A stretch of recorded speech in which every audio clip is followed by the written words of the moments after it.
Scottish മാന്ത്രികൻ കൊൽക്കത്തയുടെ മണ്ണിനെ പുളകം കൊള്ളിക്കാൻ തൻ്റെ കാൽപ്പെരുമാറ്റത്തിൻ്റെ സ്പർശനം കൊൽക്കത്തയുടെ മണ്ണിലേക്ക് ഇറക്കി വെക്കാൻ പോവുകയാണ്. ഇന്ന് രാത്രി എന്നല്ലല്ലോ പറയേണ്ടത്, നാളെ വെളുപ്പിനെ 2:15 അല്ലെങ്കിൽ 2:30 കൂടിയിട്ട് സ്കോട്ടിഷ് മിഡ്ഫീൽഡറായിട്ടുള്ള Greg Stewart Mohun Bagan Super ജയൻസിൽ ജോയിൻ ചെയ്യാൻ വേണ്ടി എത്തും. അദ്ദേഹത്തിൻ്റെ വിസ ക്ലിയറൻസും കാര്യങ്ങളൊക്കെ ലഭിച്ചിട്ടുണ്ട്.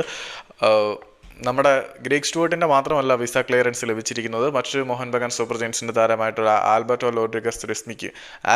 റോഡ്രിഗസ് റിസ്മിയുടെയും വിസ ക്ലിയറൻസ് ലഭിച്ചിട്ടുണ്ട്. പക്ഷേ അദ്ദേഹം ചില ഇഷ്യൂസ് മൂലം ഉടനെ വരുന്നില്ല. അദ്ദേഹം കുറച്ച് ദിവസം കഴിഞ്ഞിട്ട് മോഹൻ ബഗാൻ സൂപ്പർ ജയൻസിൻ്റെ ടീം ക്യാമ്പിനോടൊപ്പം ജോയിൻ ചെയ്യും. പക്ഷേ ഈ സ്കോട്ടിഷ് മിഡ്ഫീൽഡർ ഗ്രേഗ് സ്റ്റുവർട്ട് ഇന്ന് മോഹൻ ബഗാൻ സൂപ്പർ ജയൻസിൻ്റെ ക്യാമ്പിലേക്ക് എത്താൻ യാത്ര തിരിക്കുന്നതാണ്. അതായത് നാളെ വെളുപ്പിനെ 2:30 കൂടി അദ്ദേഹം കൊൽക്കത്തയിലെ എയർപോർട്ടിലെത്തും. ഒരുപക്ഷെ സ്വീകരിക്കാൻ ആരാധകർ അർദ്ധരാത്രിയിലും അവിടെ തന്നെ ഉണ്ടായിരിക്കും. ദിമിയുടെ സ്വീകരണം അല്ലല്ലോ, എൻ്റെ കിളി മൊത്തം പോയിരിക്കുകയാണ്. അവർ എ ലീഗിൽ നിന്ന് ഇറക്കിയ ഗോട്ടിൻ്റെ സ്വീകരണം കണ്ട് എല്ലാവരും അമ്പരന്നിരിക്കുകയാണ്. സോ ഗ്രേഗ് സ്റ്റുവർട്ടിനും നല്ലൊരു സ്വീകരണം കിട്ടട്ടെ എന്ന് നമുക്ക് പ്രതീക്ഷിക്കാം.